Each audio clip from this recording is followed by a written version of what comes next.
जय श्री राम। केसरी ओम आपका स्वागत है। दोस्तों, आज मैं आपको बताने जा रहा हूँ सुखासन के बारे में। सभी लोग जानते हैं इस आसन को, इसमें कोई ज़्यादा कुछ बताने वाली बात है नहीं है, लेकिन फिर भी मैंने समझा कि इसको बता ही देता हूँ। तो सुखासन सबसे आसान आसन है। इसकी आवश्यकता इसलिए है कि जो लोग ध्यान करना चाहते हैं, मेडिटेशन करना चाहते हैं, वो जो है पद्मासन में नहीं बैठ पाते हैं, या स्वस्तिक आसन में नहीं बैठ पाते हैं, सिद्धासन में भी नहीं बैठ पा रहे हैं, वज्रासन में नहीं बैठ पा रहे हैं, तो वो लोग ध्यान को कैसे करें बैठ करके, और नीचे ज़मीन पर बैठ के कैसे वो लोग ध्यान को कर सकते हैं। उनके लिए मैं बताने जा रहा हूँ कि वो लोग सुखासन में बैठें। सुखासन का मतलब साधारण बोलचाल की भाषा में आलती पालती मार के बैठना, उसको सुखासन कहते हैं। तो इसमें कोई बहुत ज़्यादा एक्सरसाइज बताने की ज़रूरत नहीं है।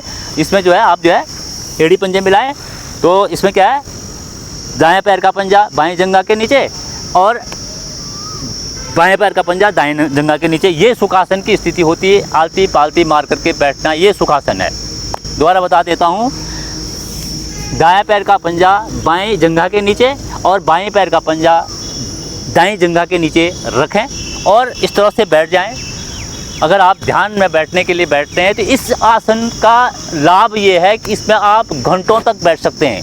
आपको कितने देर भी ध्यान करना है, आपको कोई भी तनाव नहीं होगा, कोई भी जो है बीच में इरिटेशन नहीं होगी, किसी तरह से आप इससे जो है आपको भी जब प्रॉब्लम नहीं आने वाली है, मतलब पैर थक गए हैं या दर्द हो रहा है या पैर सो गए हैं, इस तरह के कोई भी समस्या इस आसन में नहीं आने वाली है अगर आप ध्यान कर रहे हैं तो। इसलिए अगर आप पद्मासन में नहीं बैठ सकते हैं, सिद्धासन में नहीं बैठ सकते हैं, स्वस्तिक आसन में नहीं बैठ सकते हैं, वज्रासन में नहीं बैठ सकते हैं, और अगर आप ध्यान करने के लिए ध्यान कर रहे हैं या प्राणायाम कर रहे हैं, तो आप जो है इस आसन में बैठें, सुखासन में बैठें और आप ध्यान करें, मेडिटेशन करें। आप आधा घंटे, 1 घंटे, 2 घंटे, जितनी देर चाहे इस आसन में बैठ सकते हैं। कोई आपको अनकम्फर्ट होने वाला नहीं है, कहीं कोई दर्द नहीं होने वाला है, कहीं पर कोई तनाव नहीं होने वाला है। इस आसन में आप आसानी के साथ इस आसन में बैठ करके आप प्राणायाम, ध्यान जो भी करना चाहें कर सकते हैं सुखासन की स्थिति में बैठ करके। बहुत ही आसान आसन, बस करना ये है, आप अगर ध्यान कर रहे हैं या प्राणायाम कर रहे हैं तो आप इस तरह से इस आसन में बैठ जाएं, सुखासन में बैठ जाएं।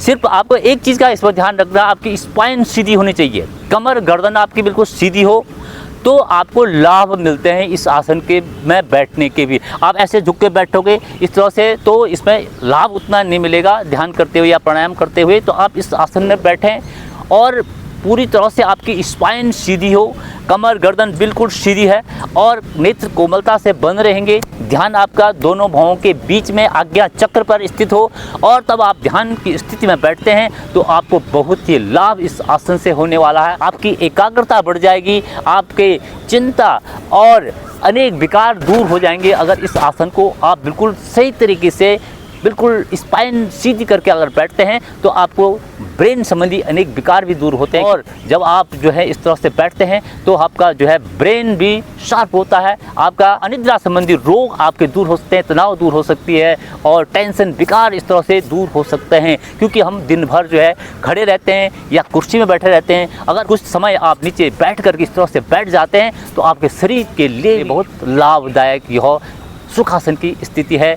कोई इसमें बहुत ज़्यादा एफर्ट नहीं है, सारे लोग जानते हैं आलती पालती मार के बैठना। पहले ज़माने में तो लोग खाना भी इस तरह से नीचे बैठ के खाते हैं। मैं तो अभी भी जो है नीचे ऐसे आलती पालती मार के बैठ के खाना खाता हूँ। आजकल जो है डाइनिंग टेबल का रिवाज हो गया, बैठते ही नहीं हैं लोग ज़मीन पर। इसलिए जो है कुछ क्षण, कुछ समय ज़रूर निकालें। किसी भी आसन में अगर आप नहीं बैठ सकते हैं तो कुछ समय आप आलती पालती मार के सुखासन में ज़रूर बैठें और उसमें ध्यान करें, प्राणायाम करें, ज़रूर कुछ करें, इसलिए आप जो है मन शांत हो, तनाव दूर हो, कंसंट्रेशन आपका बने, एकाग्रता आप बने। जिस तरह की आजकल की हमारी भाग दौड़ वाली ज़िंदगी है, जिस तरह से आपका आजकल जो है कंपटीशन है, जिस तरह से हमारी आजकल की दिनचर्या है, तो आपको कुछ समय थोड़ा एकांत में ध्यान के साथ ज़रूर बैठें। और उसमें भी अगर आप नीचे बैठ के आलती पालती मार के बैठ जाएं तो यह बहुत ही लाभदायक आपके लिए होने वाला है। आपके हेल्थ के लिए, आपकी मानसिक हेल्थ के लिए बहुत ही लाभदायक यह आसन होने वाला है। इसी के साथ ही मैं केसरी प्रसाद भट्ट इजाज़त देता हूँ। जय श्री राम। योग करें, स्वस्थ रहें।